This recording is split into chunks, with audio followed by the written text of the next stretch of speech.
The number one question I'm getting in my inbox every single day right now is this. If XRP was officially classified as a digital commodity back in March, why is my portfolio still bleeding? Why are the charts still red? Why does it feel like nothing has changed? And what I'm about to tell you is not being explained to retail investors the way it should be. It's not being covered properly on CNBC. It's not being broken down on the major crypto channels. Because while everyone was staring at price action and arguing about the next 10-cent move, something structural shifted in Washington that the world almost entirely missed the signal on.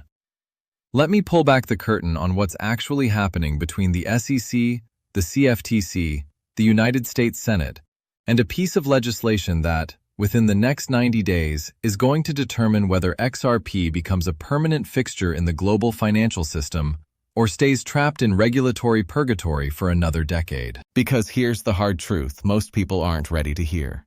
A classification is not a law. And until you understand the difference, you don't understand what you're actually holding.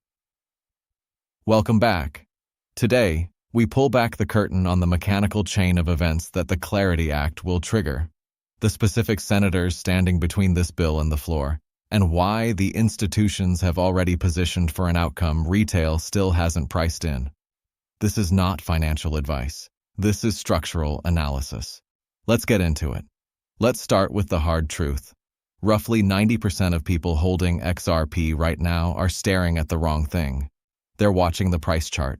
They're watching the daily candles. They're watching social media sentiment. What they should be watching is the United States Senate calendar. To understand why, you need to understand a concept that almost no retail investor takes the time to learn: the difference between a regulatory classification and a federal statute. In March of 2026, the SEC and the CFTC did something genuinely unprecedented. Two agencies that had spent the better part of a decade fighting over jurisdiction of digital assets, frequently issuing contradictory guidance on the same week about the same tokens, jointly arrived at the same conclusion. XRP is a digital commodity, not a security. A commodity, under CFTC purview. For retail, that sounded like the end of the story. Headlines ran, price moved a few percent, then nothing. And the average holder went back to wondering why their bags weren't pumping. But here's what the institutional desks understood that retail did not. An agency classification is an administrative position. It reflects the view of the current leadership at the SEC and the current leadership at the CFTC. It can be modified by a new administration. It can be challenged in federal court. A future agency director with a different philosophy can quietly walk it back through a guidance letter that never makes the front page. For a compliance department at JP Morgan, BlackRock, or Fidelity, the current SEC says it's a commodity is not the same thing as federal law says it's a commodity. Not even close. Those institutions don't operate on agency opinion. They operate on statute. And statute is exactly what the Clarity Act delivers. This is the gap that the entire thesis hinges on. Not whether XRP has a use case. Not whether the technology works. Those questions have already been answered, behind closed doors, by the institutions running the tests. The only remaining gap is the legal certainty layer. And that layer gets installed by an act of Congress, not by a press release from an agency. Now let's do the math that the retail crowd ignores. Right now in the United States, only spot ETFs for Bitcoin and Ethereum operate freely in the market. The combined assets under management across those spot products has crossed well into the hundreds of billions of dollars. Not because retail piled in, because the ETF structure unlocked institutional capital that had no other compliant pathway to the asset. There are currently multi-asset crypto index fund applications pending at the SEC that include XRP. Several of them. Filed by issuers whose names are not speculative penny stock promoters. We're talking about the same institutional pipes that delivered the Bitcoin ETF approval in 2024. Here's the math. Once the Clarity Act passes and XRP's commodity status becomes federal law, Those pending applications no longer require a fresh determination on what XRP is. That question is answered by statute. The path to approval becomes substantially clearer, and according to most regulatory analysts I follow, substantially faster. When a multi-asset crypto index fund that includes XRP gets approved and deployed, here is what happens mechanically. The fund manager does not make a discretionary decision about whether to hold XRP. The fund's mandate dictates the holdings. If the index includes XRP at, let's say, a 10% weight, then every dollar that flows into that fund must allocate 10% to XRP. Not on the manager's opinion, on the rules. Think about that math. The combined global assets under management across pension funds, sovereign wealth funds, university endowments, and institutional portfolio managers measures in the hundreds of trillions. If even a fraction of 1% of that capital allocates to a multi-asset crypto index fund that includes XRP, you're talking about tens of billions of structural inflow into a token whose circulating supply sits around 57 billion units. Now layer in supply mechanics. Ripple's escrow releases 1 billion XRP per month, the vast majority of which gets relocked. On-chain analysts at firms like Glassnode and CryptoQuant have been documenting exchange reserves draining to multi-year lows. The liquid float available to actually purchase on exchanges is a tiny fraction of the headline circulating supply. This isn't a prediction. It's a requirement. Mandate-driven institutional demand against a structurally constrained liquid supply produces one outcome. It is not a guess. It is the logical mathematical outcome of how index investing interacts with fixed supply assets. If you have a problem with these numbers, you don't have a problem with me. You have a problem with the basic arithmetic of supply and demand. Now ask yourself this question. While retail is selling because the chart looks ugly, what is the smart money actually doing? Ripple is currently testing tokenized U.S. Treasury bonds on the XRP ledger with JP Morgan and MasterCard. Let that sentence land. JP Morgan, the largest bank in the United States. MasterCard, one of the two dominant payment rails on the planet. Running pilots on tokenized treasuries, one of the most regulated instruments in global finance, on the XRP ledger. Does a bank like JP Morgan, with the compliance department it has, with the regulatory exposure it carries, run pilots on infrastructure it doesn't intend to deploy at scale? Absolutely not. They don't gamble with that kind of pilot. They position. This is not retail FOMO. This is calculated infrastructure preparation by the largest custodians in the world, who already know what the Clarity Act will unlock. Look at the broader pattern. Ripple's acquisition of Hidden Road gave them a multi-asset prime brokerage with a regulated footprint. Their acquisition of Standard Custody gave them a New York trust charter, the same regulatory framework banks use to hold customer assets. They didn't acquire those companies to run small pilots. They acquired them to be the on-ramp when the legal framework goes live. Meanwhile, the Political Action Committee Fairshake, backed by Ripple and Coinbase among others, has been deploying significant capital into the midterm election cycle, directed at both Republican and Democratic candidates who support clear crypto policy. The institutional infrastructure isn't just technical, it's regulatory, political, and custodial, all being built in parallel. And here's the part that should command your attention. Almost 80% of polled crypto owners said they are certain to vote in the upcoming midterms. 75% said they're paying attention to crypto policy. Almost 50% said they would switch their vote based on crypto alone. For a senator doing political math in an election year, those numbers are not noise. They are a clear signal that opposition to clear crypto legislation carries direct electoral cost. While the crowd is panic selling because the chart is red, the architects of the next financial system are positioning, acquiring, lobbying, and quietly building. The signal is clear, but only for those who are actually looking. Now, let's talk about the specific catalyst and the specific timeline. The Clarity Act is currently moving through the United States Senate. Senator Cynthia Lummis, the co-sponsor, has publicly stated she wants the bill on the Senate floor in June. Even she has called that timeline probably pretty optimistic, and she has acknowledged there is still work to do reconciling committee language. But here's what matters. The bill is competing for floor time with reconciliation, FISA reauthorization, and the Farm Bill. Floor time in the Senate during an election year is the scarcest resource in Washington. The fact that Clarity Act is even in serious contention for that floor time tells you how much momentum it has accumulated. Paul Grewal at Coinbase has been direct about the threshold.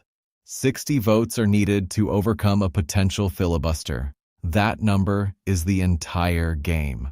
The bill could pass committee, get to the floor, and still die if it can't clear 60. Right now, the count is not locked. Eleanor Terrett, who covers the Hill closely on this beat, has described passage as possible but far from certain. The specific senators who haven't declared are the choke point. The banks are lobbying them hard. Perry Ann Boring at the Digital Chamber described this as the mask-off phase, where the major banks have stopped pretending neutrality and are openly opposing the bill.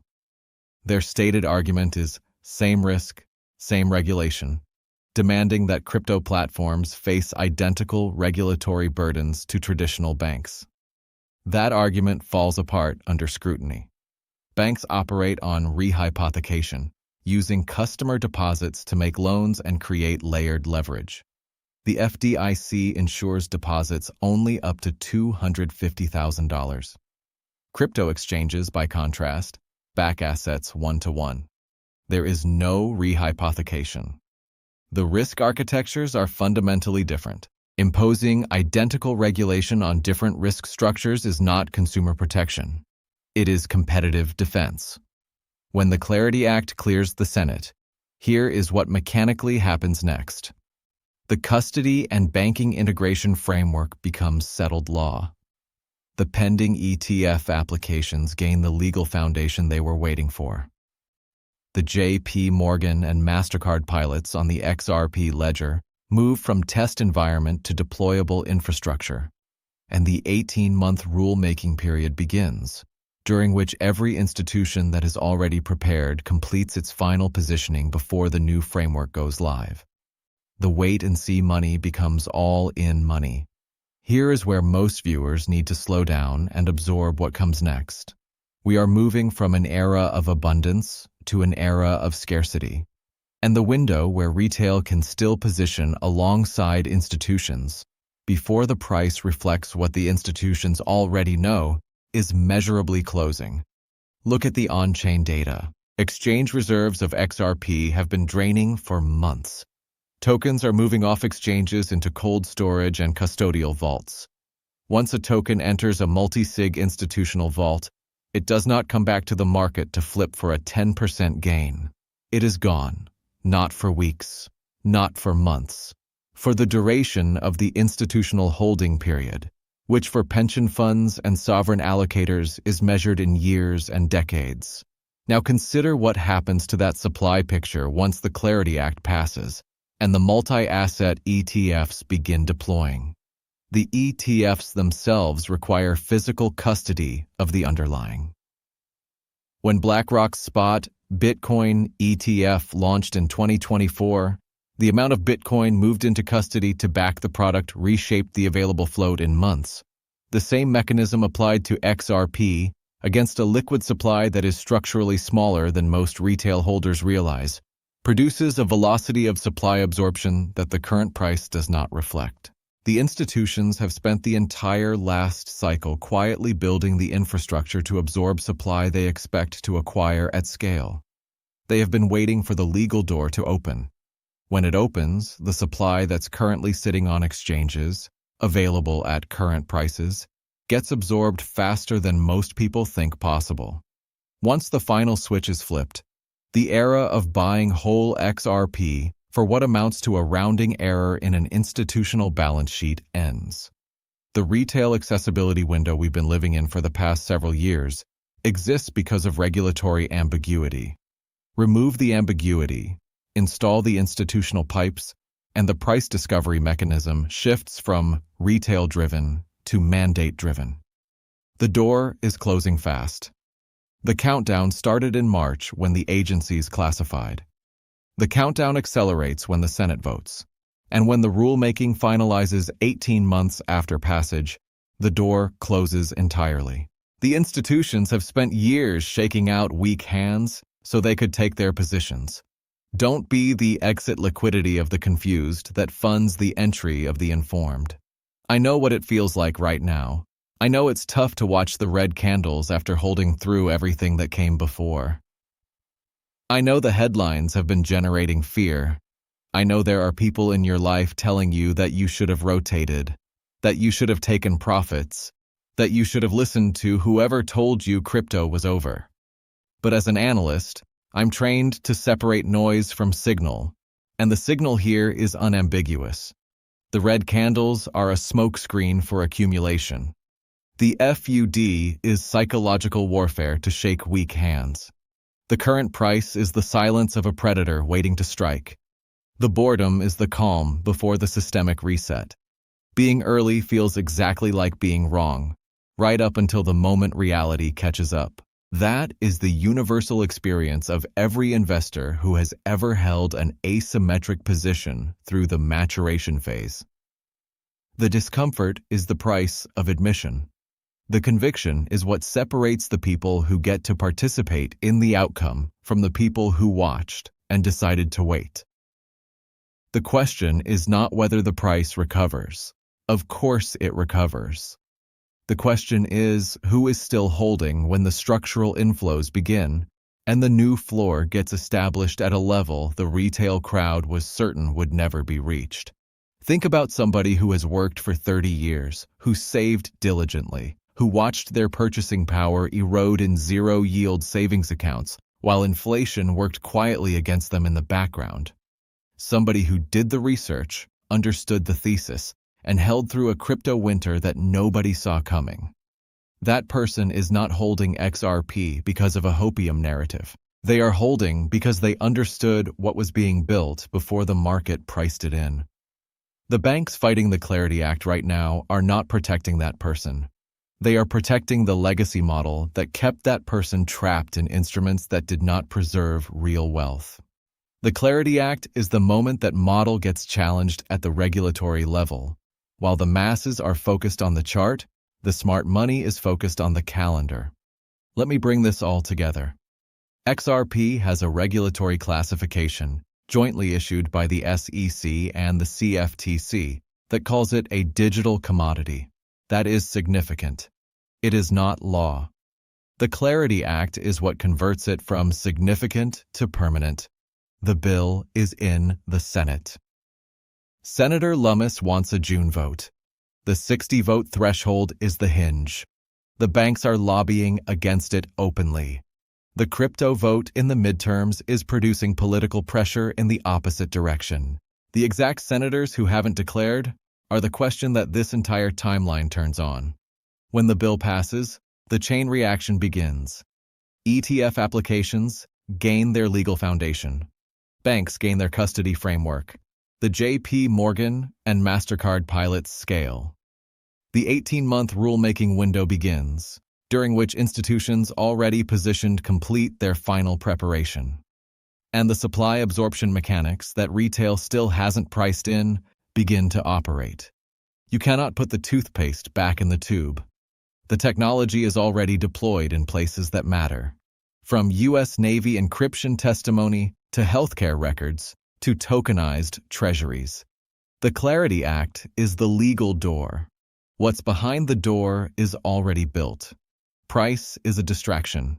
Structure is the reality. One is a chart. The other is a financial system being rebuilt in real time. The question is whether you're watching the noise or watching the structure. If you understood what I just walked you through, drop the word clarity in the comments. I want to see who actually made it to the end and understands what's at stake in the Senate over the next 90 days. If this kind of structural analysis is useful to you, hit the like, Hit subscribe and share this with one person in your circle who is still trying to make sense of the daily candles instead of the legislative calendar. History does not reward comfort. It rewards those who pay attention when the room is quiet. Stay patient, stay rational, stay positioned. And as we always do, we don't wait for the future. We prepare for it. The math doesn't lie. The structure is almost complete. I'll see you in the next briefing.